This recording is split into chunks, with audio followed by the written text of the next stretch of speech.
In a few moments, I will sign a historic executive order instituting reciprocal tariffs on countries throughout the world. Reciprocal, that means they do it to us and we do it to them. Very simple, can't get any simpler than that.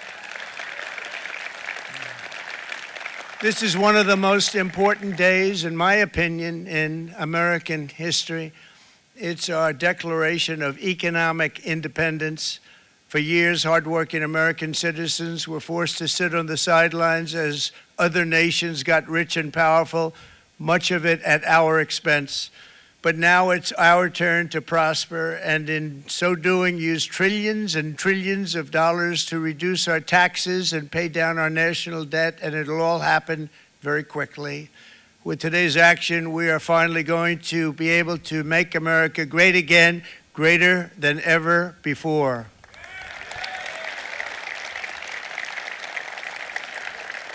Jobs and factories will come roaring back into our country, and you see it happening already. We will supercharge our domestic industrial base. We will pry open foreign markets and break down foreign trade barriers. And ultimately, more production at home will mean stronger competition and lower prices for consumers. This will be indeed the golden age of America. It's coming back. We're going to come back very strongly. Toyota sells 1 million foreign-made automobiles into the United States, and General Motors sells almost none. Ford sells very little. None of our companies are allowed to go into other countries. And I say that, friend and foe, and in many cases, the friend is worse than the foe in terms of trade.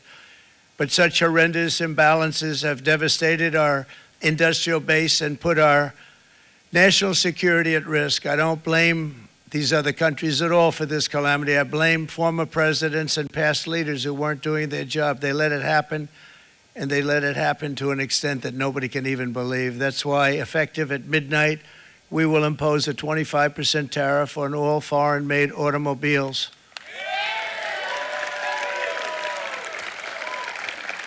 Thank you. Canada, by the way, imposes a 250 to 300% tariff on many of our dairy products. They do the first can of milk. They do the first little carton of milk at a very low price, but after that it gets bad, and then it gets up to 275, 300%. So when they're figuring what's Canada charging, they say, oh, about 2%, 3%. But take a look at what happens down the road. When you look a little bit, it's not a pretty picture, and we don't like it, and it's not fair. It's not fair to our farmers. It's not fair to our country. And with countries like Canada, you know, we subsidize a lot of countries and keep them going and keep them in business. In the case of Mexico, it's $300 billion a year. In the case of Canada, it's close to $200 billion a year. And I say, why are we doing this? Why are we doing this? I mean, at what point do we say, you got to work for yourselves, and you got to, this is why we have the big deficits. This is why we have that amount of debt that's been placed on our heads over the last number of years, and we're really not taking it anymore. We truly can be very wealthy. We can be so much wealthier than any country. It's not even believable, but we're getting smart. Nearly a century later, in the face of unrelenting economic warfare, the United States can no longer continue with a policy of unilateral economic surrender. We cannot pay the deficits of Canada, Mexico, and so many other countries. We used to do it. We can't do it anymore. We take care of countries all over the world. We pay for their military. We pay for everything they have to pay. And then when you want to cut back a little bit, they get upset that you're not taking care of them any longer. But we have to take care of our people, and we're going to take care of our people first. And I'm sorry to say that.